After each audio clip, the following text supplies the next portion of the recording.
বন্ধুরা, আজকে যাচ্ছি প্রদীপ্তানন্দজি মহারাজ ওরফে কার্তিক মহারাজ, তার কিছু বাক্য এবং খুব ভালো ভালো কিছু স্পিচ শোনার জন্য।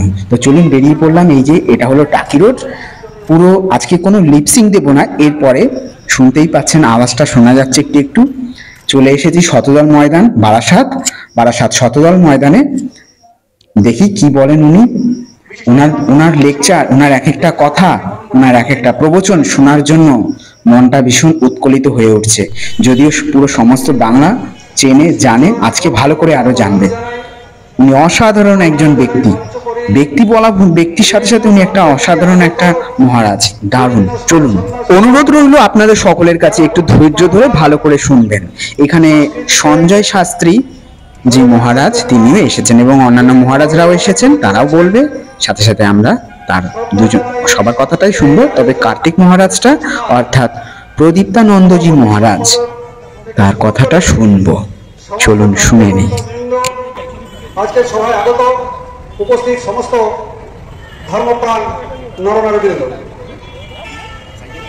গঙ্গাসাগর পাথর প্রতিমা নামখানা সেই সব জায়গাতে বেশি তাণ্ডব চালাবে। এর আগে আমরা দেখেছি আমফান, যশ, ইয়াস থেকে শুরু করে যে দুর্যোগ, সেই দুর্যোগ আশা করি এত বড় হবে না, তথাপি আমাদের সতর্ক থাকতে হবে।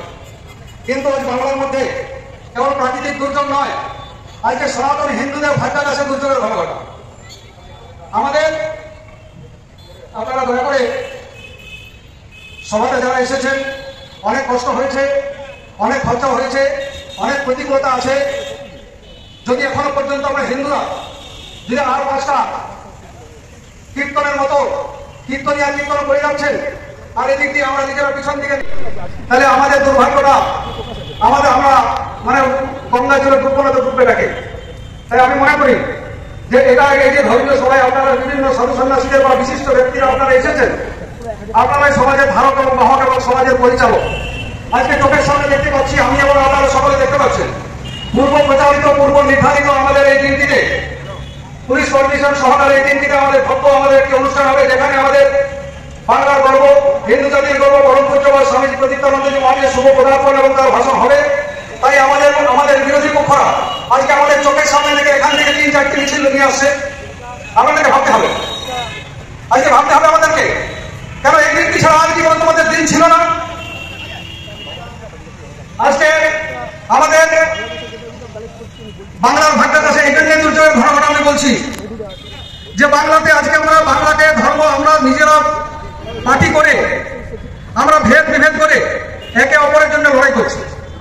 আজকে দেখুন, ধর্ম রক্ষার জন্য আজকে মোহাম্মদ সেলিম কিন্তু সিপিএম পার্টি করছেন, কমিউনিস্ট পার্টি করছেন, নওশাদ সিদ্দিকী করছেন, আইএসএফ পার্টি করছেন।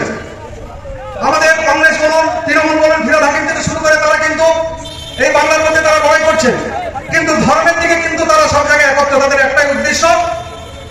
একটাই উদ্দেশ্য আর বিশেষ করে বললাম না। তাই আমরা যদি এখনো পর্যন্ত এই সনাতনীরা এই নিজেরা যদি পার্টি নিয়ে নিজেরা যদি ভেদ বিভেদ করি, নিজেদের মধ্যে দ্বন্দ্ব সংঘর্ষ অনৈক্য পার্থক্য করে নিজেরা যদি বিচ্ছিন্ন হয়ে থাকি, তাহলে আমাদের সেক্ষেত্রে কি হবে? আমাদের যেভাবে আমরা একটি করে আমাদের ভারতবর্ষকে একটি করে জায়গা হারাতে হয়েছে, সেরকম ভাবে আমাদের জায়গা হারাতে হবে। এইটি নতুন কথা কিছু নয়, আপনারা সকলে এমনি জানেন।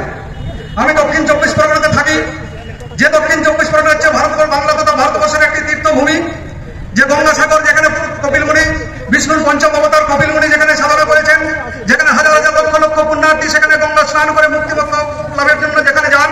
আপনি কলকাতা থেকে যদি যান, কলকাতা থেকে যে রাস্তায় যাবেন, রাস্তায় দেখতে পাবেন আমাদের সনাতনী সংস্কৃতিকে, আমাদের এই ধর্মকে মানে হেয় করার জন্য আজকে একটা বিশেষ শ্রেণীর লোকেরা রাস্তার ধারে দোকানে আমাদের গোমাংস ঝুলিয়ে ঝুলিয়ে বিক্রি করছে।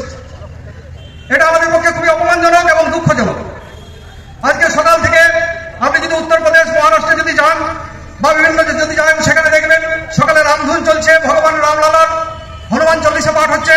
আর আমাদের সকাল থেকে ঘুম থেকে উঠে আমি 4টার সময় আমাদের আরতি হয়, 4টে থেকে 4:30টার মধ্যে চারদিকে চতুর্দিকে বিভিন্ন জায়গা থেকে মসজিদ থেকে বিভিন্নভাবে আজান এসে মুখরিত করে তোলে আমাদের বাংলার আকাশ বাতাস। বাংলার অবস্থাটা একবার ভেবে দেখুন, বাংলার ভাগ্যাকাশে, বাঙালির ভাগ্যাকাশে, বাঙালি হিন্দু ভাগ্যাকাশে দুর্যোগের ঘটনা। যদি এখনো পর্যন্ত আমরা নিজেদের মধ্যে এই ভেদ বিভেদ পার্থক্য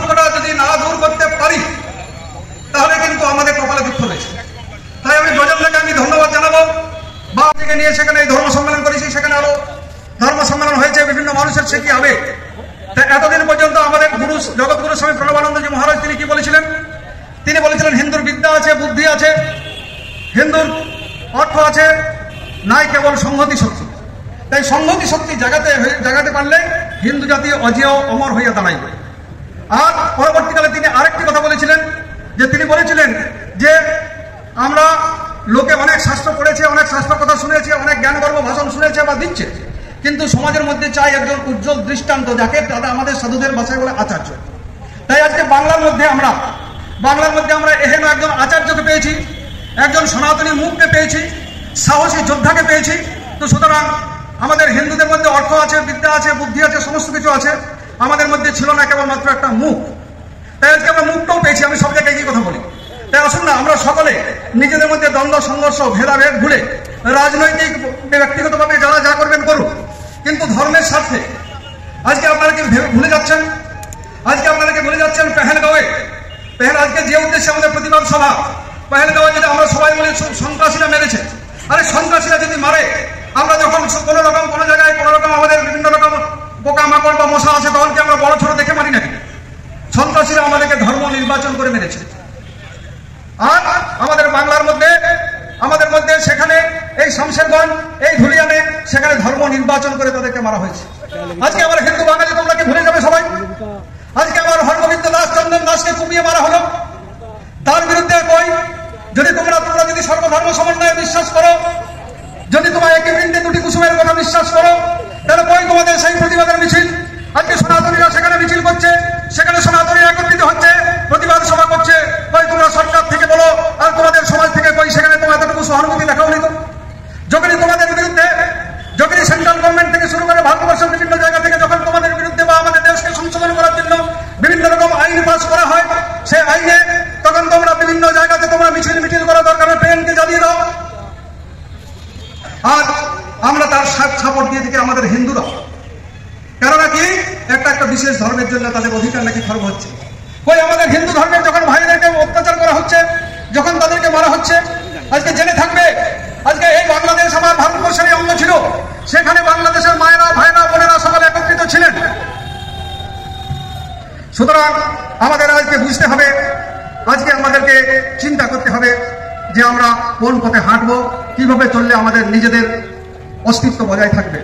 বক্তব্য দেওয়া বা বক্তব্য দিয়ে সময় দীর্ঘায়িত করা কোনো দায়িত্বশীল কর্ম নয়। আমাদেরকে সকলকে বুঝতে হবে, আপনারা যারা এসেছেন, আমি যতটুকু দেখতে পাচ্ছি, মোটামুটি আমি যে কথাগুলো বলছি বা যে কথাগুলো বলবো সেগুলো আপনাদের সকলেরই জানা, সকলেই আপনারা কথা বলেন এবং সকলেরই আপনারা বিভিন্নভাবে এই জিনিসটাই প্রচার করেন। এখন কেবলমাত্র আমাদের প্রয়োজন হচ্ছে একত্রীকরণ।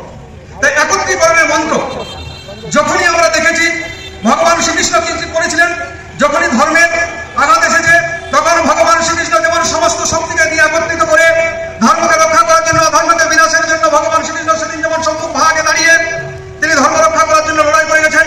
আমি যে মন্ত্রটি শুরু করে আজকের বক্তব্য পেশ করছি, দেবী দুর্গা স্তব শুরু করে দেবী দুর্গা কি বলেছিলেন, নিত্যং যদা জলবাদা ধানবত্তা ভবিষ্যতি তদা তদা অমৃতা অহং পরিশ্রমী অরি সংশয়। আজকে চতুর্দিকে আমাদের হিন্দু ধর্মের অরি। তাহলে আমরা যদি দেবী দুর্গার পুজো করি, তাহলে আমার সামনে যেসব অরিরা রয়েছে, যেসব দানবরা রয়েছে, যেসব মহিষাসুররা রয়েছে, চন্ডমুন্ড রয়েছে, সেই চন্ডমুন্ডের বিরুদ্ধে আমরা যদি আমরা যে বলিটা যদি ছাগলকে না দিয়ে সেই চন্ডমুন্ডকে যদি বলিদান দিতে পারি, তাহলে হবে আমাদের প্রকৃত দুর্গা পূজা। আর সেটাই দেবী দুর্গা চেয়েছেন। দেবী দুর্গা কি চেয়েছেন? দেবী দুর্গা চেয়েছেন, তিনি চেয়েছেন বলিদান। বলিদান বলতে তিনি শত্রুর বলি চাইছেন। আজকে স্বামী বিবেকানন্দজি গান রচনা করছেন, যত পূজা তুমি করেছো হিন্দু পড়ে নাই মোর পায়, হিরবীর্যের কৃপতার পূজা স্বীকার করি না তাই। অত্যাচারের প্রতিবাদে যাবে ভীম প্রতিজ্ঞা লও জলদি সবে, সেই দিন তোমার প্রতিজ্ঞা ধরি করিবে আমার পায়, শুধু ফুলে পূজা লব না এবার কাতর বিনতি গায়। কেবলমাত্র ফুল দিয়ে আমরা মাকে পুজো করবো। আজ চোখের সামনে যখন মা যে 10টা হাতে 10টা অস্ত্র ধরে আছে, সেই 10টা অস্ত্র যদি তুমি ব্যবহার না করতে পারো, তুমি কিসের পূজারী? জয়ন্তী মঙ্গলা কালী, ভদ্রকালী, কপালিনী বলে আমরা পাঠাকে বলে দিতে পারি। জয়ন্তী মঙ্গলা কালী বলে সেই সব শত্রুকে যদি আমরা বলিদান দিতে পারি, তাহলে আমরা সেদিন দুর্গা পূজা হবে আমাদের সাথক এবং প্রত্যক্ষ সেদিন মুক্তি এবং মুখ্য। তাই বাংলার মধ্যে কে আছে যুবক? সেদিন যেমন গুরু গোবিন্দ সিং রক্তাক্ত খরবানিটি হাতে নিয়ে বললে, বাংলার আকাশে আজ ভাগ্য বার্তাকাশে দুর্যোগের ঘনঘটা, বাংলাকে ভারতবর্ষের হিন্দু জাতিকে রক্ষা করার জন্য আমরা চাই বলিদান। তাই আজ সন্ন্যাসী সমাজ আপনাদের সামনে বলিদান চাইছে। আজকে কজন ছেলে আছে, কজন মা আছে, কজন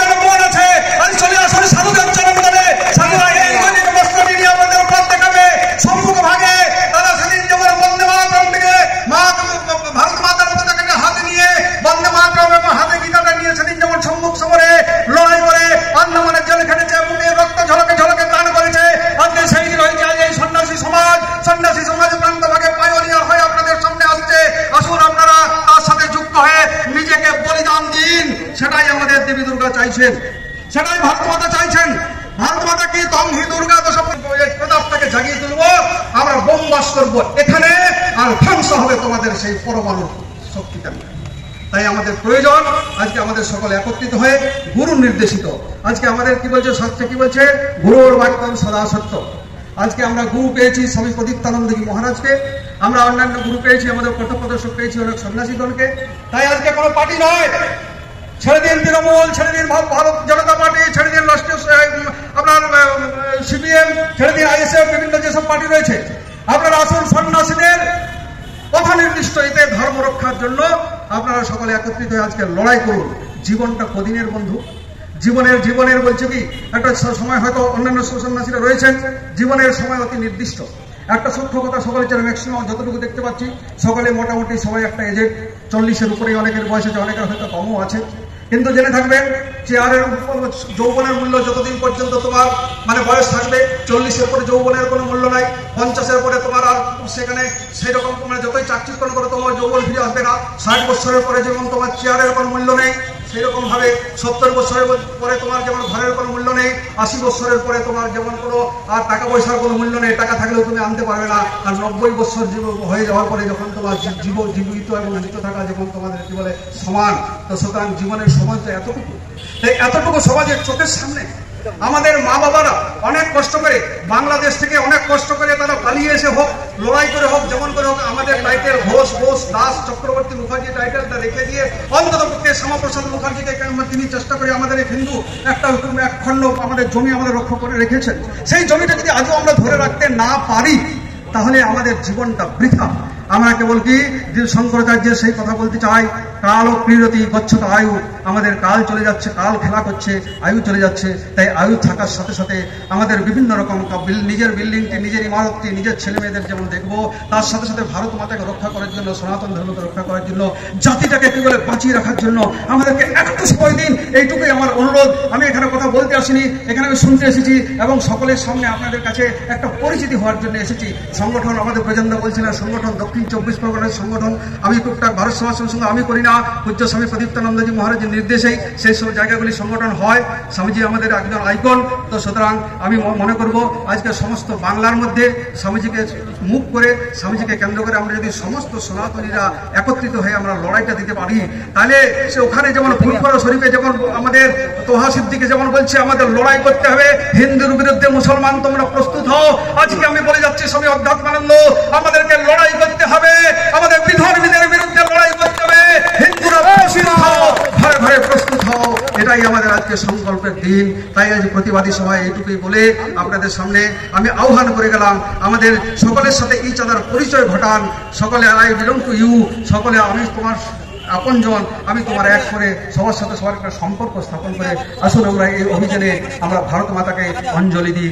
আমরা সেই হিন্দুত্বের এতে ভারত মাতার চরণে অঞ্জলি দিয়ে আমরা আমাদের জীবনটা সার্থক করি। সকলকে নমস্কার জানাই, সকলকে স্বামীদের চরণে ভক্তিপূর্ণ প্রণাম জানাই, আপনাদের ধন্যবাদ জানিয়ে আমি আমার বক্তব্য শেষ করছি। ভারত মাতা কি, ভারত মাতা কি, ভাই ভাই ভাই ভাই ভাই ভাই। नरो वीरम नरोत्तमम राजीवलोचन रामम त्वं वंदे रघुनंदनम अतुलित बलधामं हेमशैलाभदेहं दनुजवनं कृशानं ज्ञानिनामग्रगण्यं सकलगुणनिधानं वानराणामधीशं रघुपति प्रियभक्तं पातजातं नमामि। मंचे उपस्थित बांगलार सनातनी हिंदू हृदयेर स्पंदन, আমাদের সন্ত সমাজের কুলতিলক, ভারত সেবাশ্রম সংঘের নির্ভীক সন্ন্যাসী পূজ্যপাদ স্বামী প্রদীপ্তানন্দজি, উপস্থিত আছেন ভোলানাথজি, এছাড়াও অগ্নিশিখার রঙকে যারা অঙ্গে ধারণ করেছেন সেই ত্যাগব্রতী পূজ্য সন্ন্যাস সন্তচরণবৃন্দ, এখানে রয়েছেন শক্তিমণ্ডলী, মাতৃশক্তি, পথ চলতি সাধারণ মানুষ, এই এলাকার সমস্ত নাগরিক, যতদূর পর্যন্ত আমার মাইক্রোফোনের শব্দ তরঙ্গায়িত হয় প্রত্যেককে গোস্বামী তুলসীদাসজির অনবদ্য লেখনী রামচরিত মানুষের ভাষায় বলবো, সীতা রামময় জগ জানি সবহু করহু প্রণাম করি জোর পানি। প্রত্যেককে নতশিরে ভূয়সী ভূয়সী প্রণাম। আজ আমরা যে আত্মমন্থন আত্মচিন্তন যে প্রতিবাদ সভার মাধ্যমে করতে চলেছি বা করে চলেছি, ভারত সেবাশ্রম সংঘের প্রতিষ্ঠাচার্য স্বামী প্রণবানন্দজি বলছেন, হিন্দুর দুর্গতির মূলে হচ্ছে হিন্দুর দুর্মতি। কেন হিন্দুর দুর্মতি? আমরা সেই চিরধিকৃত জাতি যারা চিরকাল চলেছে ইতিহাস বিমুখতা নিয়ে, চিরকাল চলেছি অকারণ নিশ্চিন্ততা নিয়ে, চিরকাল চলেছে ঔদাসীনতা নিয়ে। আমরা ভাবি আমরা ভালো আছি।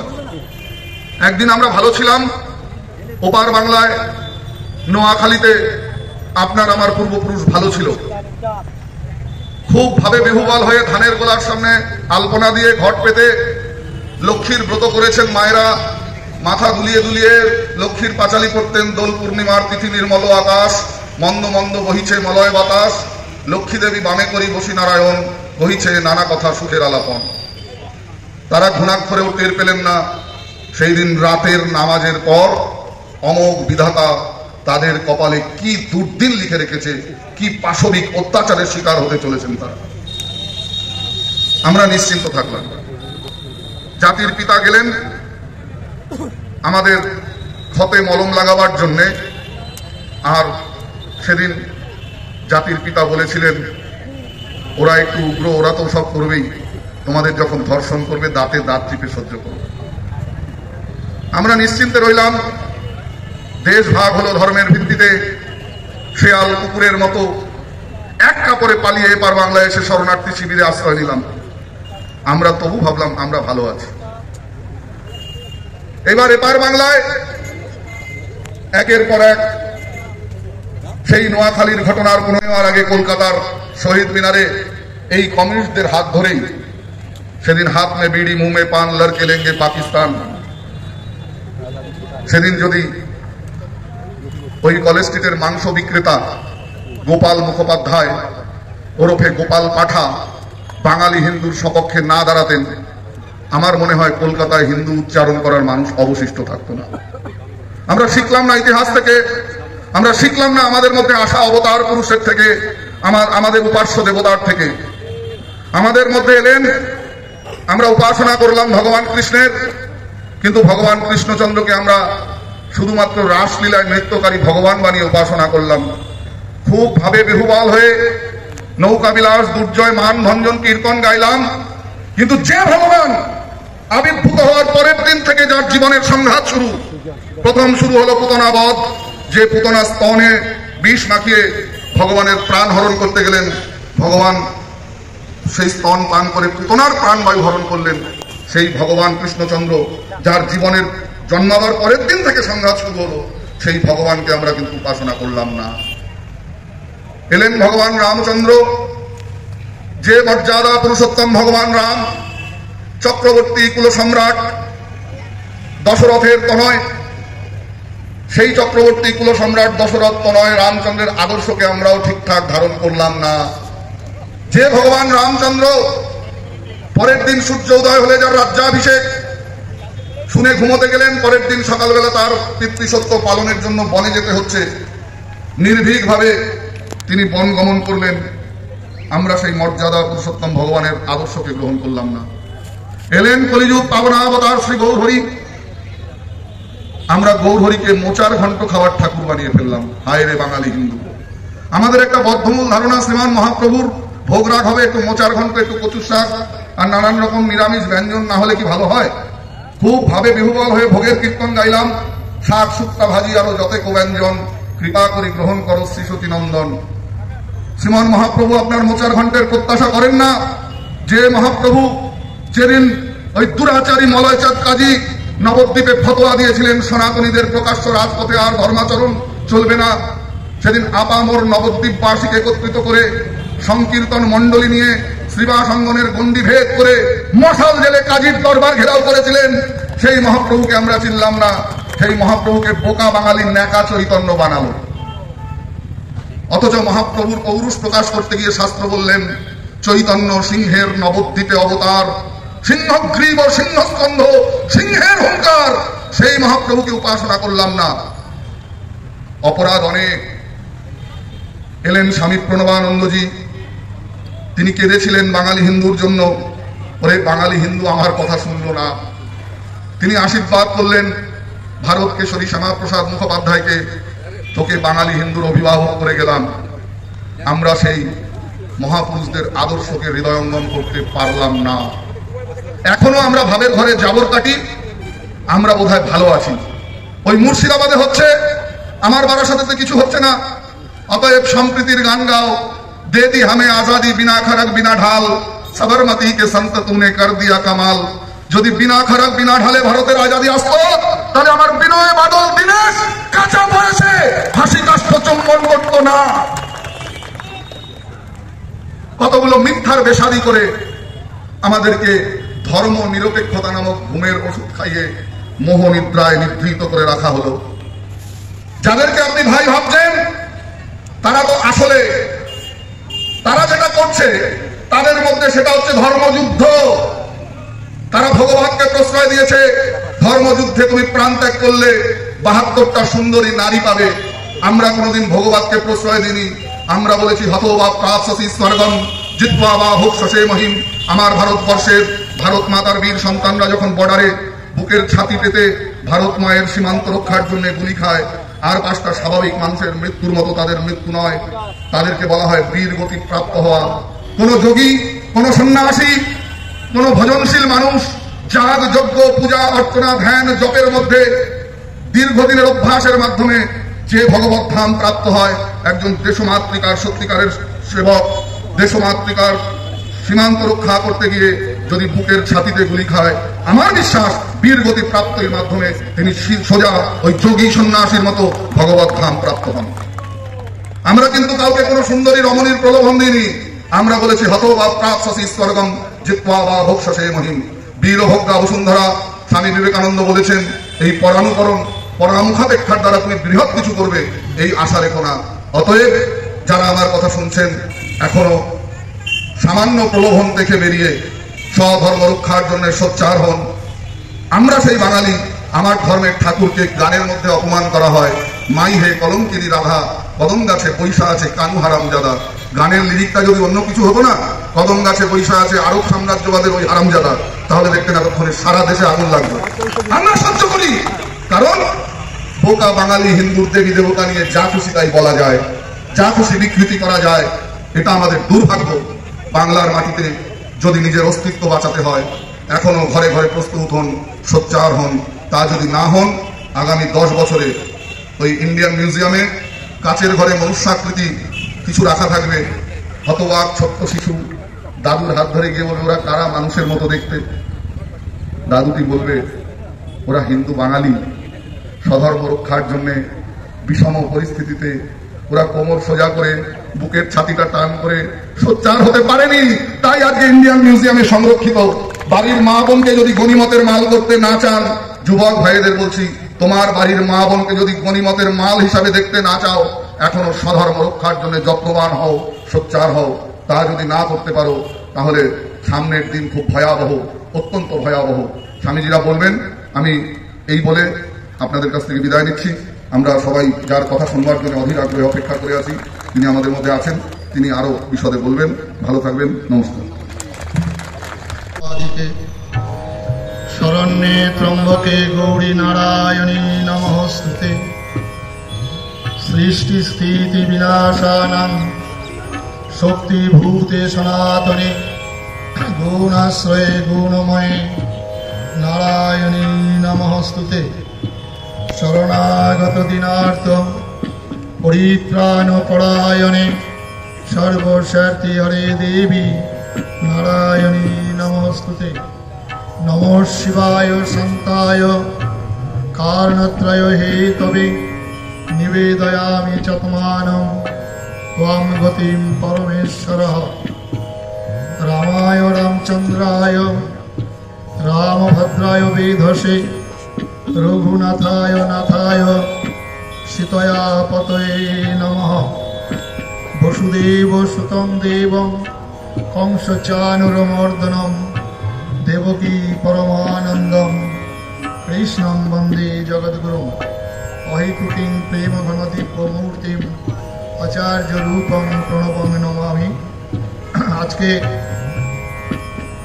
সনাতন সংস্কৃতি সংসদের উদ্যোগে এই প্রতিবাদ সভার যারা আয়োজন করেছেন তাদের উদ্দেশ্যে ধন্যবাদ জ্ঞাপন করছি। এই প্রতিবাদ সভা উপলক্ষে উপস্থিত হয়েছেন বিভিন্ন সাধু সন্ন্যাসী, যারা নহে ধন নহে মান, জীবনের সর্বাপেক্ষা প্রিয় বস্তু করিয়া ইন্ধন, জ্বালায়েছে হোম উদাসন। এই ত্যাগব্রতী সন্ন্যাসী তাদের প্রণাম নিবেদন করছি।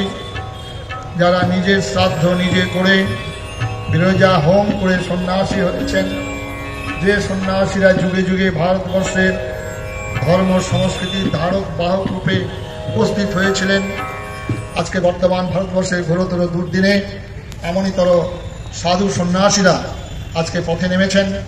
তাদের উদ্দেশ্যে শত ধন্যবাদ।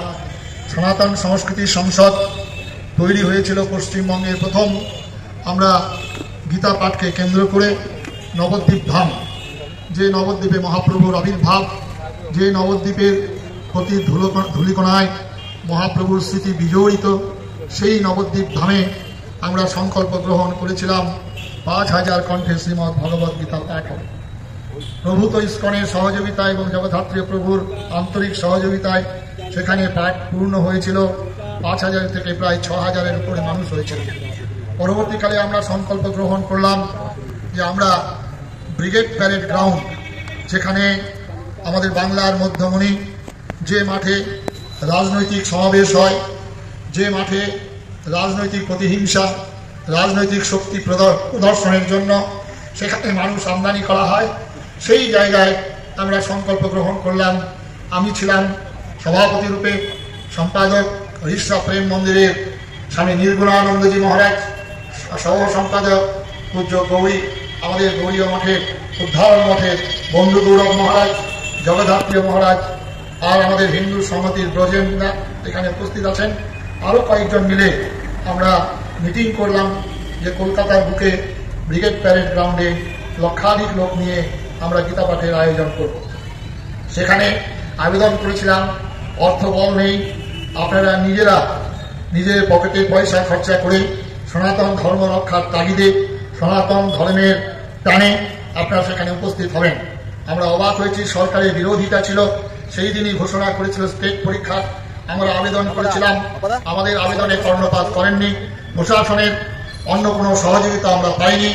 ভারতবর্ষের যারা দেশপ্রেমী, যারা হিন্দু ধর্ম, যারা হিন্দু সংস্কৃতির কথা বলেন, যারা রক্ষা করার কথা বলেন, সংঘ পরিবারের সমস্ত উইং সেখানে সহযোগিতা করে সে বিরাট প্যারেড গ্রাউন্ডে 1,37,000 মানুষ সেখানে উপস্থিত হয়েছিলেন। কেন শ্রীমদ্ ভগবদ্ গীতা? আপনারা অনেকের প্রশ্ন হবে। কারণ বর্তমান ভারতবর্ষে শুধু নয়, শ্রীমদ্ ভগবদ্ গীতা সম্পর্কে আমাদের বিভিন্ন মনীষীরা অনেক ব্যাখ্যা করেছেন। আকাশের মতো উদার, সমুদ্রের মতো গভীর এই শ্রীমদ্ ভগবদ্ গীতা সমগ্র পৃথিবীর মানব জাতির কল্যাণে নিয়োজিত এই ধর্মগ্রন্থ। পৃথিবীর সমস্ত ভাষায় ট্রান্সলেট হয়েছেন শ্রীমদ্ ভগবদ্ গীতা। শ্রীমদ্ ভগবদ্ গীতা হচ্ছেন বিনা তেলের প্রদীপ। অনন্তকাল ধরে 5165 বছর পেরিয়েও একটি অক্ষর পরিবর্তন হয়নি। শত শত গীতার ভাষ্য লেখা হচ্ছে। জীবন আমাদের কর্মযোগী কর্মের মাধ্যমে গেছেন, যিনি জ্ঞানযোগী জ্ঞানের মাধ্যমে গেছেন, যিনি ধ্যানযোগী ধ্যানের মাধ্যমে গেছেন। যার যার দৃষ্টি অনুসারে শ্রীমদ্ ভগবদ্ গীতা, শ্রীমদ্ ভগবদ্ গীতা সম্পর্কেও গান্ধীজি বলেছেন যে Gita is my mother, Gita আমার মা। সন্তান যেমন তার সমস্যা সমাধানের জন্য মাতৃকোলে আশ্রয় নেয়, সমস্ত বিপদ থেকে উদ্ধারের জন্য যেমন মা তাকে সান্ত্বনা দেন, শ্রীমদ্ ভগবদ্ গীতা মানব জীবনের সমস্ত প্রশ্নের উত্তর একমাত্র শ্রীমদ্ ভগবদ্ গীতায় আপনারা পাবেন। শ্রীমদ্ ভগবদ্ গীতা হচ্ছেন একজন বালক থেকে যুবক, যুবক থেকে বৃদ্ধ, বৃদ্ধ থেকে শ্মশান যাত্রী, বালিকা থেকে একজন যুবক মা, বিধবা থেকে সধবা, ভিখারি থেকে সন্ন্যাসী, প্রজা থেকে রাজা, সবার জন্য শ্রীমদ্ ভগবদ্ গীতা। শ্রীমদ্ ভগবদ্ গীতা এমনই একটি ধর্মগ্রন্থ যা বাংলার বুকে বাঙালিদের চেতনা জাগিয়েছিল। আজকে আমি সেই শ্রীমদ্ বাংলার কথা বলবো। আমরা হয়তো কিছুক্ষণ আগেই বলছিলেন আমাদের ব্রজেন্দা যে আমাদের দেশ স্বাধীনতার কথা, স্বাধীনতা হয়তো আমাদের প্রজন্ম ভাবছে ইনকলাব জিন্দাবাদ নিয়েই স্বাধীনতা হয়েছে। বন্ধুগণ, ইনকলাব জিন্দাবাদ নিয়ে স্বাধীনতা হয়নি, স্বাধীনতা হয়েছিল শ্রীমদ্ ভগবদ্ গীতা। পৃথিবীর বহু দেশ যেখানে অর্থনীতির ভিত্তিতে, সমাজনীতির ভিত্তিতে তাদের দেশ স্বাধীন হয়েছে। আমাদের দেশ একমাত্র স্বাধীন হয়েছিল তা শ্রীমৎ ভগবত গীতাকে বুকে আঁকড়ে ধরে।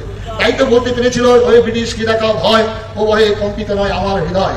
এই শ্রীমৎ ভগবত গীতা পড়েছিল বলেই আমাদের ক্ষুদিরাম বলেছিল, হাসি হাসি করবো ফাঁসি, দেখবে ভারতবাসী একবার বিদায় দাও মা ঘুরে আসি। মুক্তির মন্দির ও সোপানো তলে কত প্রাণ হলো বলিদান। এই শ্রীমৎ ভগবত গীতা পড়েছিল বলেই বাংলা মায়ের দামাল সন্তানরা ফাঁসি কাস্ত চুম্বন করেছিল।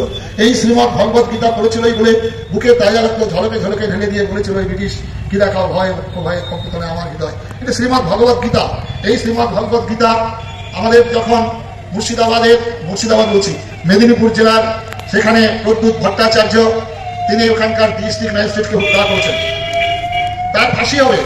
তিনি শুভ্র বস্ত্র পরে সন্ধ্যা আঙ্গিক করছেন, মনে হচ্ছে একটি তরুণ তাপস সন্তান, তিনি ব্রহ্মচারী, তিনি সন্ধ্যা আঙ্গিক করছেন। এই শ্রীমৎ ভগবত গীতা কানাইলাল দত্ত নাক ডেকে ঘুমোচ্ছেন, তার ফাঁসি হবে। বলছেন, তোমার কি মনের প্রার্থনা? বলছে, আমার আর কোনো প্রার্থনা নেই, আমি একটু গীতা পড়বো। তাই সেখানে বলছেন, প্রজ হাতি যদা কামান সর্বান পার্থ মানবগদান আত্মনে বা আত্মনা তুষ্ট স্থিত প্রজ্ঞস্ত উচ্চতে। এই শ্রীমৎ ভগবত গীতা। তাই তো নজরুল বলেছিলেন, হে পার্থ সারথী বাজাও বাজাও তব পাঞ্চজন্য শঙ্খ, ধনুকেরই টঙ্কার হানো হানো, গীতার মন্ত্রে জীবন দানো। তিনি তো বলতে পারতেন বাইবেলের মন্ত্রে, তিনি তো বলতে পারতেন কোরআনের মন্ত্রে, কেন বললেন গীতা? এই শ্রীমৎ ভগবত গীতা কোনো জাতি নয়, কোনো দেশের সীমারেখা নয়, সমগ্র পৃথিবীর মানব জাতির কল্যাণে নিয়ে যেত। তাই শ্রীমৎ ভগবত গীতায় আমাদের দেশের ঊনবিংশ শতাব্দীর নবজাগরণে যে বাংলার জাগরণ এসেছিল শ্রীমৎ ভগবত গীতা। সুতরাং শ্রীমৎ ভগবত গীতার পাঠনের জন্য আমরা সনাতন সংস্কৃতি সংসদে সাধু সন্ন্যাসীরা আমরা আহ্বান জানাচ্ছি, আগামী 7ই ডিসেম্বর আবার এই ব্রিগেড প্যারেড গ্রাউন্ডে এবারে লক্ষাধিক নয়, এবারে প্রায় 5 লক্ষ মানুষের সমাবেশে সেখানে গীতা পাঠ হবে। এবং এই গীতা পাঠের ফলে আজকে পশ্চিমবঙ্গের বিভিন্ন জেলায়, বিভিন্ন গ্রামে গঞ্জে গীতার পাঠ প্রচলন হয়েছেন। এবং যারা পাবলিশার, যারা বইয়ের দোকান, তারা বলছেন, মহারাজ গীতা এত বিক্রি হচ্ছে, গীতা আজকে আপনারা পড়ুন। শুধু গীতা লাল কাপড়ের শালু কাপড় দিয়ে বেঁধে রাখার জন্য নয়, আপনারা ঠাকুর ঘরে গীতা আছে, সেই গীতাটা শালু কাপড় দিয়ে বাঁধা আছে, সেখানে কোষাকুষি জল দিতে দিতে আর চন্দন লাগাতে লাগাতে গীতার পাতাগুলো খসে পড়ে যাচ্ছে, পচে গেছে, উই ধরে গেছে, কিন্তু গীতাটা খুলে দেখা হলো না যে গীতাতে কি হয়েছে।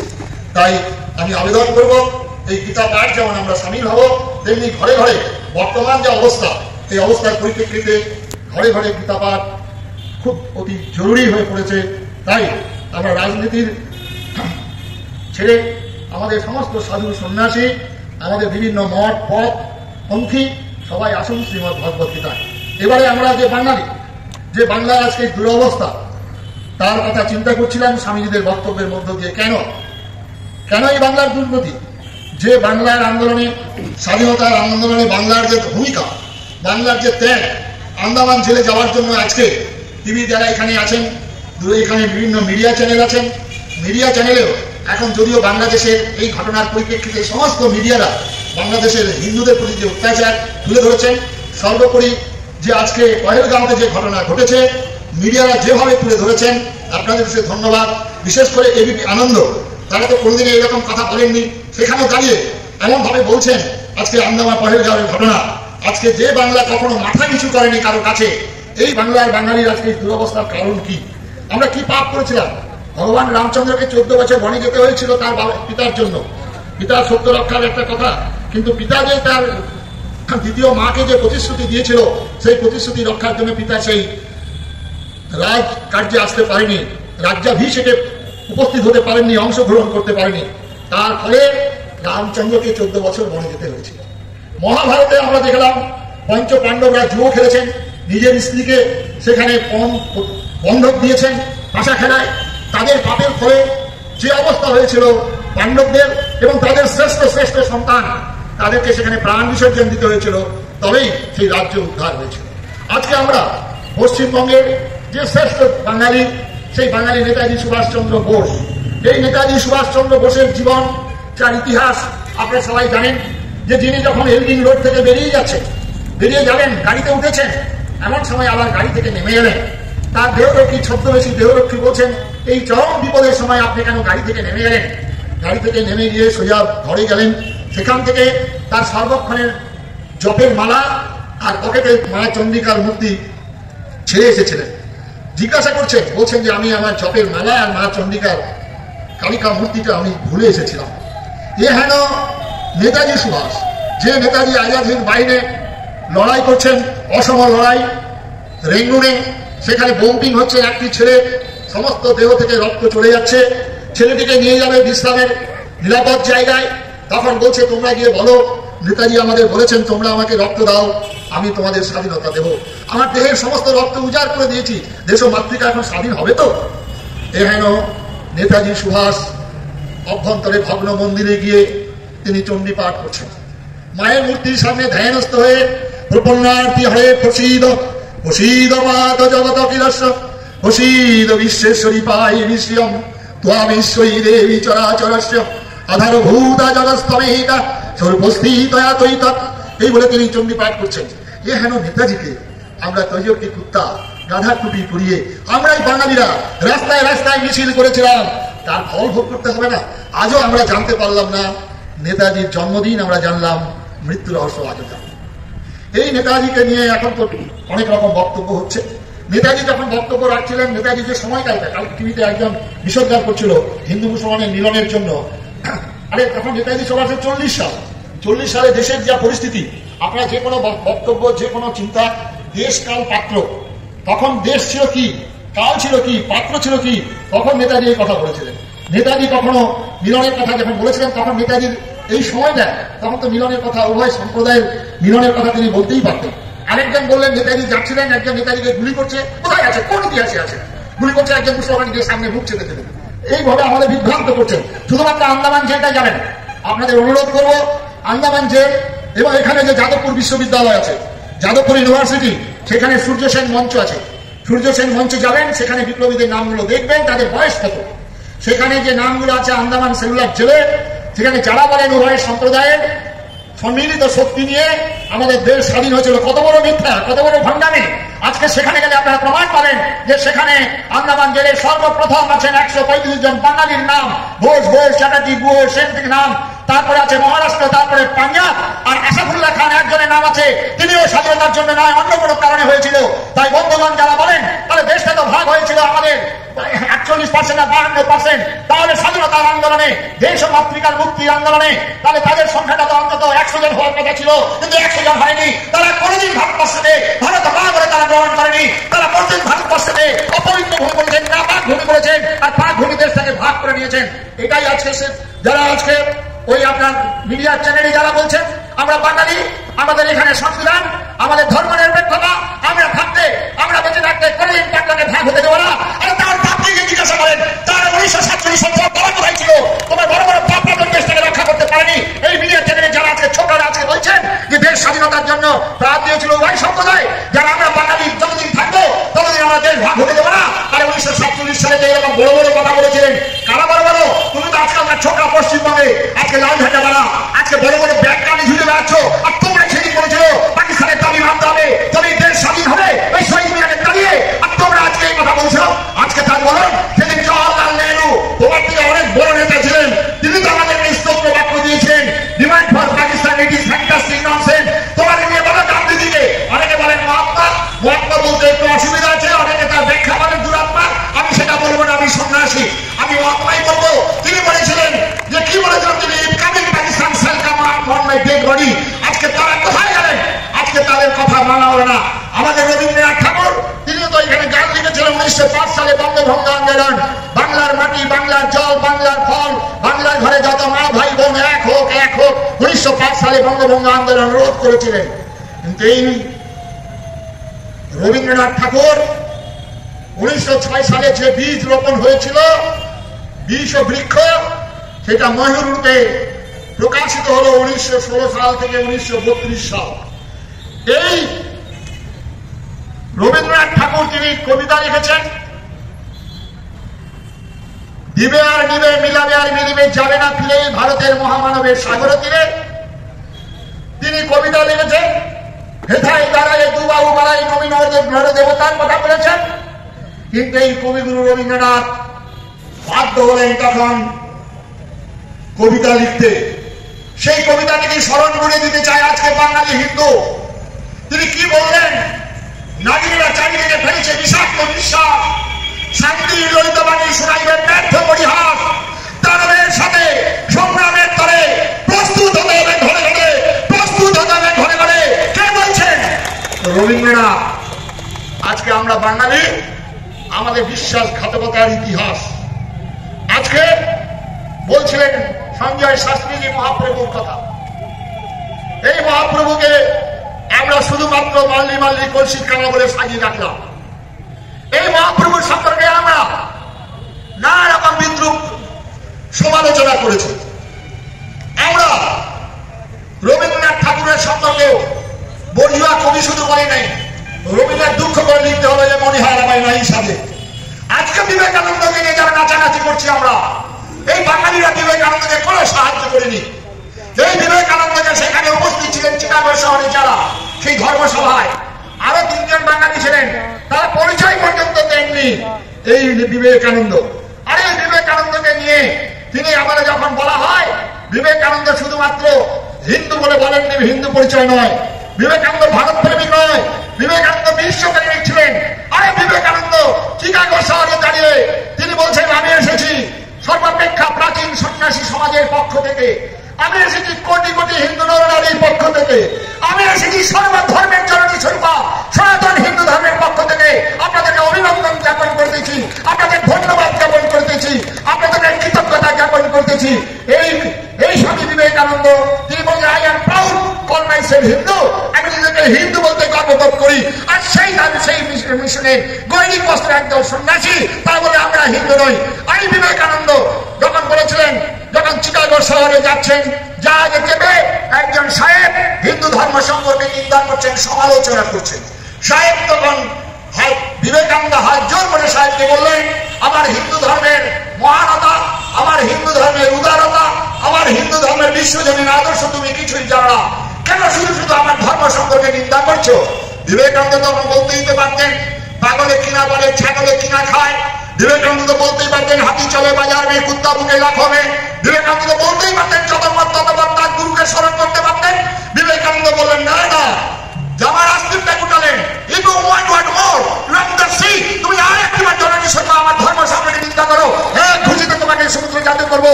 এই বিবেকানন্দকে ঘরে ঘরে পূজা করার সময় এসে গেছে ভাই। টলারেশন অনেক হয়ে গেছে। Hinduism must be aggressive but little fanatic. আজকে বিবেকানন্দের উদাহরণ দিচ্ছিলেন সেদিন একটি বই থেকে, আপনাদেরকে আমি করজোরে নিবেদন করব। এখানে যাদবপুরে সত্যানন্দ দেবায়তন আছে, সেখানে বিবেকানন্দের হিন্দু চেতনা বলে একটি বই আছে, বইটাকে সংগ্রহ করবেন। যারা টিভি চ্যানেলে বসে কথা বলেন, বিবেকানন্দের বিভিন্ন রকম উদ্ধৃতি দেন, বিবেকানন্দের 60 সালের আগে যে বাণী রচনা বইগুলি ছিল এখন হুবহু অনেক পরিবর্তন হয়ে গেছে।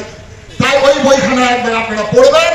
ঠাকুর রামকৃষ্ণ তিনি কোন অবস্থায় কোন পরিপ্রেক্ষিতে বলেছেন, ঠাকুর রামকৃষ্ণ যদি এই কথাই বলে থাকেন তাহলে ঠাকুর রামকৃষ্ণ বলছেন সত্যি বলছি, মায়েরই বলছি, আমি মায়ের সঙ্গে কথা বলি। সেই রামকৃষ্ণ যখন ওই 2য় খণ্ডের কথামৃতের 2য় খণ্ডে 184 পৃষ্ঠায় যেখানে দেখবেন খোট্টারা প্রণাম করছেন, বলছেন ইহাই সনাতনী, অন্য ধর্মগুলো সৃষ্টি হইয়াছে তা ধ্বংস হইয়া যাইবে, সনাতন ধর্মেই থাকিবে। যদি তাই হয়ে থাকে, যদি সব ধর্মই সমান বলে থাকেন, তাহলে তিনি কেন ওই আল্লাহর 3 দিনের উপাসনা করে এসে বলছেন মূর্তিগুলোকে সরিয়ে দাও, মূর্তিগুলোকে সরিয়ে দেন? আরেকটু এগিয়ে গেলেন অক্ষয় সেন, তিনি রামকৃষ্ণ পুঁথি বইখানা পড়বেন, সেখানে একটা গঙ্গা দিয়ে মরা গরু ভেসে যাচ্ছিল, আর ঠাকুর সেখানে জলে নেমে গেলেন সেই গরুটা খাবার জন্য। অদ্ভুত ব্যাপার, গরু খাওয়াটা যে ইসলাম ধর্ম, বা ইসলাম ধর্মে একবারের সময় অনেকে গরু খেতেন না, তখন তো গরুই পাওয়া যেত না আরব কান্ট্রিতে। তাহলে আনন্দবাজার এটাকে বড় করে ব্যাখ্যা করেন। আরেকজন বলছেন আমাদের বেদে নাকি গরু খাওয়ার কথা আছে। কোথায় আছে বেদে? বেদে আপনারা এখানে আমাদের পড়বেন, আমার কাছে আছে বেদে কোথাও গো হত্যার উল্লেখ নেই। সেখানে যে যজ্ঞ আছে সেখানে যেমন কথাটি বহুভাবে ব্যবহার করা হয়, যেমন ভূমি কথাটা, যেমন গো কথাটা অনেকভাবে ব্যবহার করা হয়। সুতরাং সংস্কৃতের এক একটি অর্থ এক এক রকম ভাবে প্রয়োগ হয়। যদি ধরেই নিলেন প্রস্তর যুগ, প্রস্তর যুগ থেকে লৌহ যুগ, লৌহ যুগ থেকে তাম্র যুগ, তাম্র যুগ থেকে রৌপ্য স্বর্ণ যুগ পরিবর্তন হচ্ছে। সুতরাং আজকে যারা এই কথা সওয়াল করেন তারা বলেন রাস্তায় দাঁড়িয়ে আজকে এখনো পর্যন্ত বলছেন আমি ব্রাহ্মণ, আমি গরুর মাংস খেয়েছি, আমাদের বেদে উল্লেখ আছে। আরে তুমি যদি এটা বলো তাহলে তোমার পাশাপাশি আরেকজন কমরেডকে বলো ভাই তুমি শুয়োরের মাংস খেয়ে প্রমাণ করো আমি সেকুলার। তারা তো এটা কথা বলছেন না। আজকে এই আমাদের হিন্দু ধর্মের কথা। আজকে সুতরাং আজকে আমাদের হিন্দুদের সচেতন হতে হবে। বিশ্বাসঘাতকতায় ইতিহাস, তারপরে রাইটার্স বিল্ডিং এর অলিন্দে যখন বিনয় বাদল দীনেশ লড়াই করছেন, অসম লড়াই, সেই সময় বিশ্বাসঘাতকতা করলেন নরেন গোসাই। ওই যে যুদ্ধের জাহাজ, অস্ত্রবোধাই জাহাজ যখন বুড়িবালা নদীর তীরে এলো, সেই জাহাজটাকে ধরিয়ে দিলেন বিশ্বাসঘাতকতা। আজকে আপনারা অবাক, যখন মাস্টারদা সূর্য সেন, এই সূর্য সেনকে যখন পালিয়েছিলেন গ্রেট গ্রামে, সেই গ্রামের একজন মানুষ এই সূর্য সেনকে ধরিয়ে দিয়েছিল। সেই মানুষটি তার স্ত্রী যখন জানতে পারলেন আমার স্বামী এই বিশ্বাসঘাতকতা করেছেন, এমন তোর একজন মহাপুরুষ, এমন ধরেন একজন দেব মানব যে সূর্য সেনকে ধরিয়ে দিয়েছিলেন, আর সেই দিন সেই স্ত্রী তার স্বামীকে খেতে দিচ্ছেন, আর খেতে বসেছেন স্বামী, স্ত্রী পিছন থেকে বটিটা নিয়ে এসে মেরে এক কোপ মারলেন, স্বামীর দেহ মাথাটা পড়ে গেল থালায়। ইংরেজরা এলেন, জিজ্ঞাসা করলেন কে হত্যা করেছেন আপনার স্বামীকে? পরিষ্কার বললেন এমন তোর বিশ্বাসঘাতক, এমন তোর জাতিদ্রোহী, তাকে পৃথিবী থেকে আমি সরিয়ে দিয়েছি, আমি তার স্ত্রী। এটাই হচ্ছে আমাদের বিশ্বাসঘাতকতার ইতিহাস। আজকে শিবাজি যখন লড়াই করছেন অসম, আর সেই শিবাজিকে জিজ্ঞাসা করা হচ্ছে বিরাট এই সৈন্য, মোগল সৈন্য, তাদের সঙ্গে তুমি লড়াই করবে কিভাবে? তোমার এত সৈন্য কম সৈন্য নিয়ে। তখন বলল সৈন্য সংখ্যা কম আর বেশি আমি জানি না, কিন্তু আমার সৈন্যের মধ্যে কতজন বিশ্বাসঘাতকতা আছে সেটাই আজকে আমার প্রমাণ করবে আমার যুদ্ধের জয়লাভ হবে কি হবে না। আজকে আমাদের সেই বিশ্বাসঘাতকতার ইতিহাস আমাদের ভাই। সুতরাং ধর্ম থেকে আমরা গ্রহণ করব।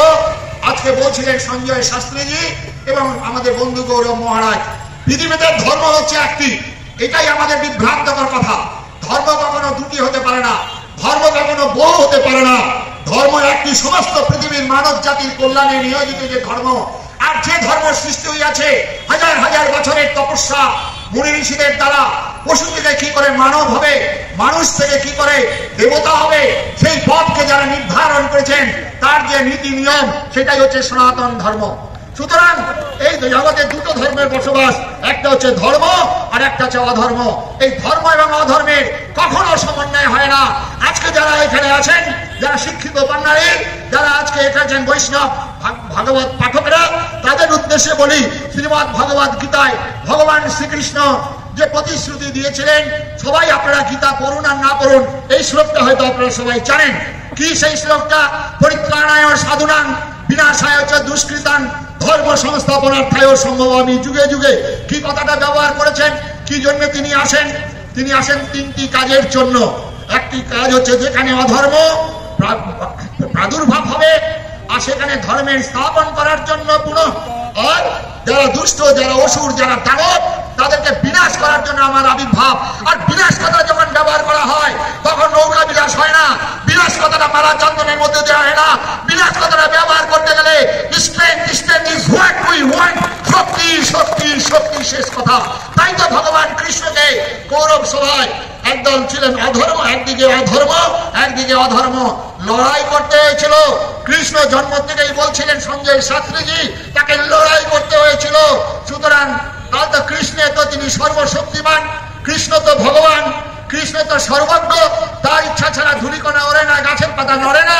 তাহলে কৃষ্ণ তো সব করে দিতে পারতেন, তাহলে কৃষ্ণকে কেন লড়াই করতে হলো? কৃষ্ণকে কেন যুদ্ধক্ষেত্রে উপস্থিত হলো? অর্জুনকে তিনি আমাদের মতো দুর্বল বাঙালি সমাজ, হিন্দু সমাজকে লক্ষ্য করে বললেন অর্জুন যুদ্ধ করবে না বলেছিলেন। খুব ভালো কথা। আমি রাজ্য চাই না, আমি আত্মীয় স্বজন সাদা সম্বন্ধীকে বধ করতে চাই না, আমি ভিক্ষান্ন ভোজন করবো, বনগমন করব। তাহলে সেখানে তো আজকের যারা আছেন প্রগতিবাদী, আজকের যারা সবাই অর্জুনকে সাবাস করবেন, অর্জুন তোমার মতো মানব দরদী, তোমার মতো প্রগতিবাদী, তোমার মতো ভাতৃপ্রেম, তুমি ভাইদের জন্য সব ত্যাগ করে বনে যেতে চাইছো, সাবাস করতেন অর্জুনকে।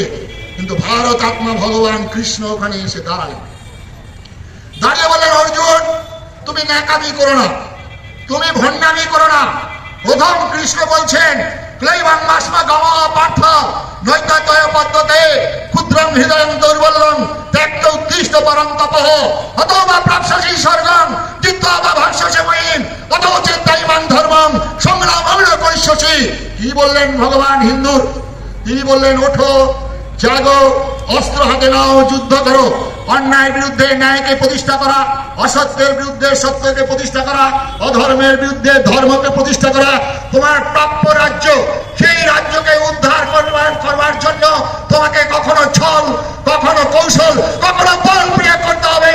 তাই কখনো প্রতিবাদ, কখনো প্রতিরোধ, কখনো প্রতিশোধ করবে, ঝাঁপিয়ে পড়তে হবে। তবেই আজকে প্রতিবাদ সবার সার্থক হবে। ভগবান কৃষ্ণের জীবন থেকে শিক্ষা।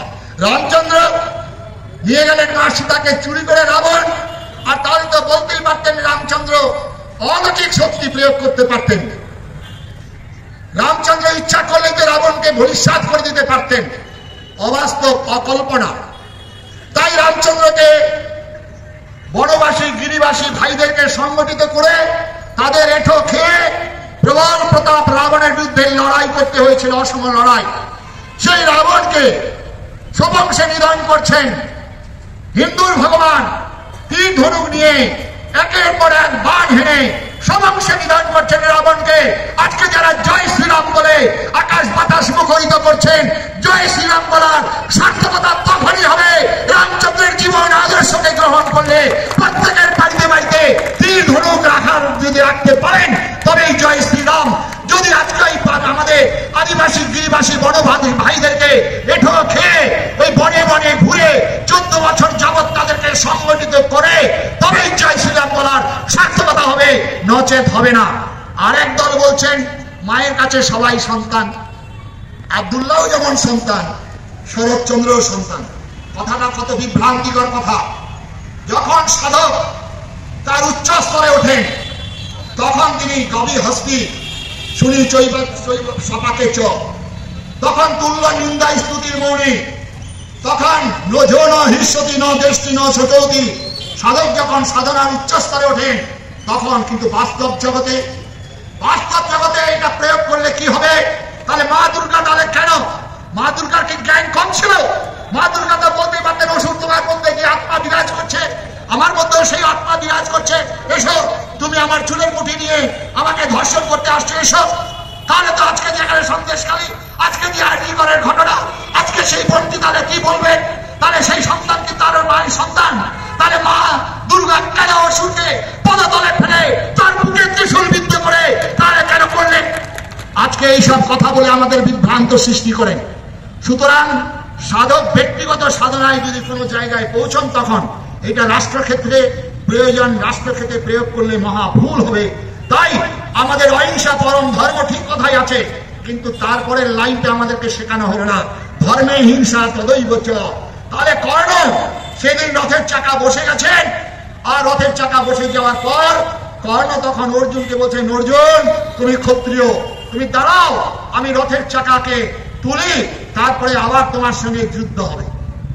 অর্জুন কিছুক্ষণ থেমে গিয়েছিলেন। কৃষ্ণ পাশ থেকে এসে অর্জুনকে বললেন, অর্জুন কর্ণকে শোনাও। কর্ণ যখন পাশা খেলায় অন্যায় ভাবে পরাজিত করছিল, কর্ণ তখন তোমার ধর্ম কোথায় ছিল? কর্ণ যখন জুতো পুড়িয়ে মারা চক্রান্ত করেছিল, কর্ণ তখন তোমার ধর্ম কোথায় ছিল? কর্ণ যখন দ্রৌপদী একক বস্ত্র রাজ্যসভা দ্রৌপদীকে উলঙ্গ করার চেষ্টা করছে, কর্ণ তখন তোমার ধর্ম কোথায় ছিল? কর্ণ যখন ওই অভিমন্যু 14 বছরের একটি বালক, তোমরা 70 মিলে অন্যায় ভাবে তাকে চক্রব্যূহের মধ্যে হত্যা করেছিলে, কোথায় ছিল তোমার ধর্ম? অর্জুন এই সুযোগ কর্ণকে বানমান। এটাই হচ্ছে ধর্ম, এটাই হচ্ছে আমার ধর্ম থেকে শিক্ষা। তাই আজকে ধর্ম থেকে আমরা শিক্ষা গ্রহণ করব। বর্তমানে যা পরিস্থিতি পশ্চিমবঙ্গে, আজকে তো আমাদের মুর্শিদাবাদ জেলায় এবং মালদা মথুরাবাড়ি, আমি মুর্শিদাবাদ জেলায় থাকি, সেই সব জায়গায় আমি গিয়েছিলাম ত্রাণ করতে। সেখানে মাননীয় এমন ভাবে আমার নাম উল্লেখ করলেন, পরবর্তীকালে হাইকোর্ট, পরবর্তীকালের তাদের নাম আপনারা সবাই শুনেছেন। আমি এরপরে খোলা চিঠি সেখানে প্রকাশ্যে দাঁড়িয়ে আমাদের সেখানে সিআই ক্যাম্প ছিল, যেখানে রাজেশ কুমার এসপি ছিলেন। 1902 সাল 2002 সালে সেইটা প্রতিষ্ঠা হয় সিপিএম এর আমলে। তারপরে রাজা সুধাকর রাও এখানকার এসপি ছিলেন, তিনি সেখানকার রেঞ্জ চালু করলেন 10 সাল। তিনি প্রকাশ্য সভায় সেই সিআই ক্যাম্পকে তুলে দিলেন। আজকে ধর্মের কল বাতাসে নড়ে, তাই আজকে দিদিমণি, আজকে যে পদ্মশ্রী, তারও ভূমিকা আজকে নিঃসন্দেহে। তিনি আমাকে আশীর্বাদ করেছেন। হয়তো মুর্শিদাবাদ, মালদা, দিনাজপুর কিছু অঞ্চলে আমাকে আপনারা জানতেন, কিন্তু আজকে সারা পশ্চিমবঙ্গে শুধু নন, পশ্চিমবঙ্গের বাইরেও আজকে আমার নাম পরিচিতি হয়েছে। আমার নাম, আমি ভারত সেবাশ্রম সঙ্গের দিনতম সেবক। আমার এই কাজের সঙ্গে, আমার ভারত মায়ের সেবার সঙ্গে যুক্ত। আমার গুরু বলেছেন, লোকে জপ করে রুদ্রাক্ষের মালায়, কাঠের মালায়, তুলসীর মালায়, আমি আজীবন করে জাতি গঠন, জাতি গঠন, জাতি গঠনের মালায় আমি সেই গুরুর শিষ্য। আমার জীবন নিবেদিত আচার্য স্বামী প্রণবানন্দজি মহারাজের চরণে, ভারত সেবাশ্রম সংঘের সেবায় এবং ভারত মায়ের সেবায় আমার জীবন নিয়োজিত। আপনারা সবাই আশীর্বাদ করুন।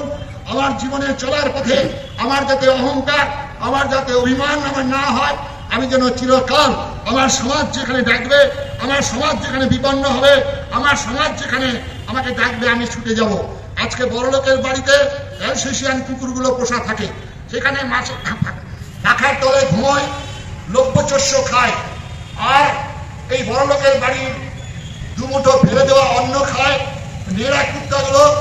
যারা যখন গ্রামে ডাকাত আসে, চোর আসে, এই নেড়া কুত্তাগুলো ঘেউ ঘেউ করে ভোগে। আজকে আপনাদের ফেলে দেওয়া অন্ন খেয়ে আমার দুমুঠো এই গৈরিক কাপড়, আমার আশ্রমের প্রত্যেকটা ইট, তাই আমরা না খেতে কুকুরের মতো ঘে ঘেউ করে চিৎকার করে করে বলি, ওরে বাঙালি, ওরে হিন্দু বাঙালি, একটু জাগো, একটু জাগো। এই কাদের প্রার্থনা নিয়ে গ্রামে গঞ্জে ঘুরি। সাম্প্রদায়িকতা নয়। আজকে কেন কার্তিক মহারাজ, আজকে কেন সাধু সন্ন্যাসীরা আজকে পশ্চিমবঙ্গের 34 বছর রাজত্ব করলো, যার বিবরণ আমাদের ব্রজেন্দা বলছিলেন। কি এমন আমরা শিক্ষায়, দীক্ষায়, শিল্পে, সাহিত্যে বাঙালি নাকি শ্রেষ্ঠ, যে বাঙালি নাকি বুদ্ধিজীবী, যে বাঙালি নাকি রাজনীতিতে শ্রেষ্ঠ, কেমন আমরা হলাম 34 বছর একটা জাতি পঙ্গু হয়ে গেল। তারপরে প্রথম ছিল 2 দশক, যারা আমাদের সঙ্গে বিশ্বাসঘাতকতা করলেন, যারা টু নেশন থিওরিতে দেশ বিভাজন করলো, তাকে রেখে দিলাম 2 দশক। তারপরে যাকে রাখা হলো, আমি এর উন্নয়নের সম্পর্কে আমার কোনো বিরোধিতা নেই। আজকে 26,000 চাকরি চলে গেল কি থাকলো, তারও আমি বিরোধিতা করছি না, তারও পক্ষে বিপক্ষে সওয়াল করব না, তার জন্য আপনারা বুঝে নেবেন। কিন্তু আমার প্রশ্ন, একজন এমএলএ তিনি নির্বাচিত হয়েছেন, তিনি সংবিধান স্পর্শ করে শপথ গ্রহণ করেছেন, প্রকাশ্য সভায় বললেন আমরা 70%, 30% 2 ঘন্টার মধ্যে গঙ্গায় ভাসিয়ে দেব। তখন কার্তিক মহারাজের রাস্তায়, যখন ফিরহাদ হাকিম একজন মেয়র, যিনি সংবিধান স্পর্শ করে শপথ নিয়েছেন কলকাতার মহানগরে, তিনি যখন দাঁড়িয়ে বলছেন ইসলামিক দাওয়াতির কথা, যারা অন্য ধর্মে জন্মগ্রহণ করেছেন তারা হতভাগা, দুর্ভাগা, তাদেরকে এই ধর্মে নিয়ে আসার জন্য তিনি আবেদন করছেন।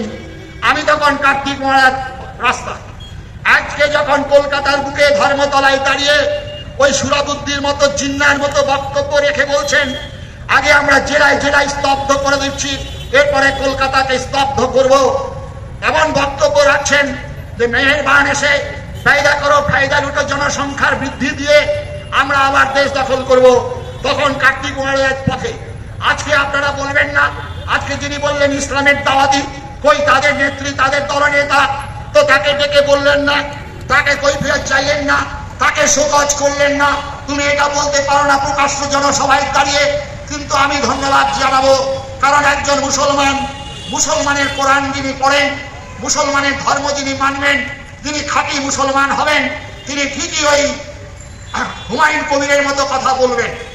যদি একজন এরকম ইসলাম ধর্মের মানুষ হন, ফিরহাদ হাকিম যেটা বলেছেন ঠিকই তো তিনি এই কথা বলেছেন, তিনি ভালো কথা বলেছেন, সিদ্দিকুল্লাহ ভালো কথা বলেছেন। কিন্তু আপনারা হিন্দু, আপনারা কি, আপনারা সনাতন ধর্মের সম্পর্কে গর্ব নেই, সনাতন ধর্ম সম্পর্কে আপনি জানেন না, তাই সনাতন ধর্ম সম্পর্কে যদি এই কথা বলতো, তাহলে বিবেকানন্দ যখন ওই সমুদ্রের ব্যাঙ আর কুয়োর ব্যাঙ বলে উদাহরণ দিয়েছিলেন, আজকে সেই সমুদ্রের ব্যাঙ যারা কুয়োতে পড়ে গেছেন বলছেন তোমার সমুদ্রটা কত বড়, কুয়োর ব্যাঙ লাফ দিয়ে বলছেন এত বড়। তাই কুয়োর ব্যাংকে তখন বলছেন সমুদ্রের ব্যাংক, বলে সমুদ্রের কোনো কুল কিনারা নেই ভাই, তুমি তো কুয়োর ব্যাংক মাত্র। তাই ফিরাজ হাকিমকে জানিয়ে দিন, আপনারা শুধু কুয়োর ব্যাংক, আজকে নর্মদায়, আজকে পুকুরে ডোবায় তুমি স্নান করেছো।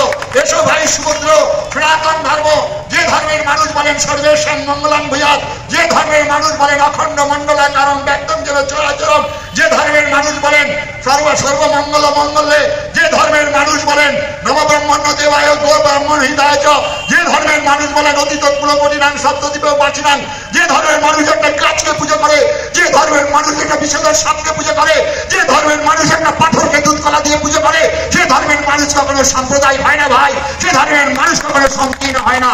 আজকে আমার ঘরে আগুন লেগেছে, আমি কার্তিক মহারাজ, সেই ঘরের আগুন তো আমি নেভাবো সর্বপ্রথম। আমার ঘরে, আমার সনাতন ধর্মের মধ্যে ভেদাভেদ, জাতিভেদ, আমার ধর্মের মধ্যে নানা রকম কুসংস্কার, সেইগুলো দূরীভূত করে দিয়ে আমার ধর্মের সমস্ত মানুষকে একতাবদ্ধ করার যদি প্রয়াস গ্রহণ করি। আর আপনারা যদি বলেন কেমন স্বার্থপর, নিজের ঘরে আগুনটা লেগেছে, তারপরে পাশের ঘরের আগুন নেভাচ্ছে না, নিজের ঘরের আগুনটা নেভাচ্ছে সর্বপ্রথম। তাই আপনারা যদি আমার ঘরে আগুন নিভাতে গিয়ে আপনারা যদি আমাকে সংকীর্ণ বলেন, আমাকে যদি সাম্প্রদায়িক বলেন, আমি 1000 সাম্প্রদায়িক হতে রাজি আছি আমার ধর্মকে সংগঠিত করার জন্য। তাই সর্বশেষে বলবো, আর সময় হয়তো পাবেন না, আজকে আসুন কংগ্রেস, আসুন বিজেপি, আসুন তৃণমূল, আসুন সিপিএম, আসুন আরএসপি, আসুন বৈষ্ণব, আসুন শাক্ত, আসুন কানপথ্য, আসুন বিশিষ্টাদ্বৈত অদ্বৈত, সবাই আসুন, ব্রাহ্মণ ক্ষত্রিয় বৈশ্য আসুন, আসুন অনুকূল, আসুন ব্রহ্মচারী, আসুন সবাই। সর্বপ্রথম আমার ভারতবর্ষ, যদি ভারতবর্ষ না থাকে কোথায় আপনার পদ্ম ফুল ফুটবে? যদি ভারতবর্ষ না থাকে কোথায় আপনার ঘাস ফুল ফুটবে? তাই ভারতবর্ষকে রক্ষা করার জন্য তাই হিন্দু সংখ্যা গরিষ্ঠতা। তাই তো নজরুল বলেছিলেন ভারতবর্ষের প্রাণ হচ্ছে হিন্দু। নয়নের মণি, নিঃসন্দেহে নয়নের মণি যদি চলে যায়, নয়ন আমদানি করা যায়, নয়ন পাওয়া যেতে পারে আই ব্যাংকের মধ্য দিয়ে। কিন্তু যদি ভারতের প্রাণ যদি হিন্দু না থাকে তাহলে ভারতবর্ষ থাকবে না ভাই। তাই হিন্দু সংগঠন, তাই হিন্দু ভাই ভাই, তাই আমি হিন্দু বলে পরিচয় দেই, তাই হিন্দু জাগরণ মঞ্চ, তাই হিন্দু সংহতি, তাই সনাতন মঞ্চ, তাই বিশ্ব হিন্দু পরিষদ, তাই হিন্দু সংগঠন, তাই আচার্য স্বামী প্রণবানন্দজি মহারাজ, হিন্দু মিলন মন্দির, হিন্দু রক্ষী দল, আমি হিন্দুকে হিন্দু নামে ডাক দিতে চাই, সেই হিন্দুর আজকে সংগঠন। তাই আজকের এই সভা, প্রতিবাদ সভা, প্রতিরোধ সভা, প্রতিশোধের জন্য প্রভু আমাদের মহাপ্রভু বললেন, তিনি আমাদের বন্ধু গৌরব মহারাজ, একদিকে শাস্ত্র থাকবে, একদিকে অস্ত্র। শুধুমাত্র অস্ত্র দিয়ে হবে না, তাহলে আসরিক শক্তি হবে, সেই অস্ত্র প্রয়োগ হবে আজকে বিভিন্ন ভাবে। তাই শাস্ত্র এবং অস্ত্র, সমস্ত দেবদেবীর হাতে আমাদের অস্ত্র আছে।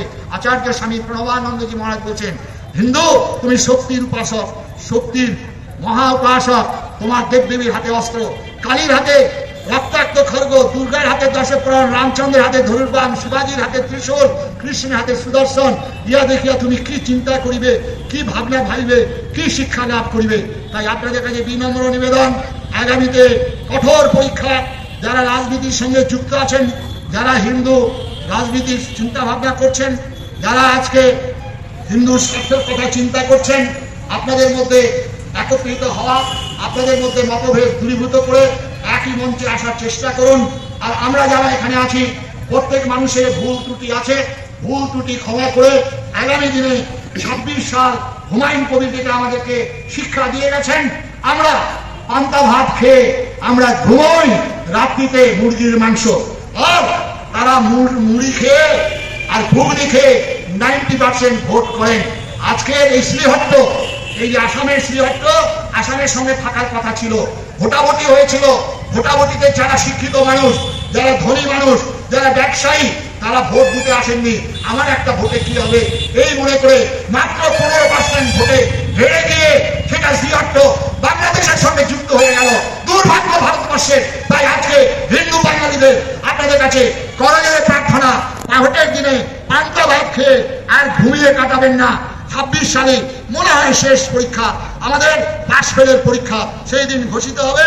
আজকে সেই দিন সবাইকে ডাক দিয়ে বলতে চাই যে স্বাধীন নাগরিকরা চারিদিকে ফেলেছে বিষাক্ত নিঃশ্বাস, শান্তি গলিত বাণী শুনাইবে ব্যর্থ পরিহাস, ওই দানবের সাথে সংগ্রামের তরে প্রস্তুত হতে হবে ঘরে ঘরে, প্রস্তুত হতে হবে ঘরে ঘরে। দুর্গম গিরি কান্তার মরু দুস্তর পারাবা লঙ্ঘিতে হবে রাত্রি নিশীথে। হিন্দু বাঙালিরা হুঁশিয়ার হুঁশিয়ার হুঁশিয়ার। নমস্কার।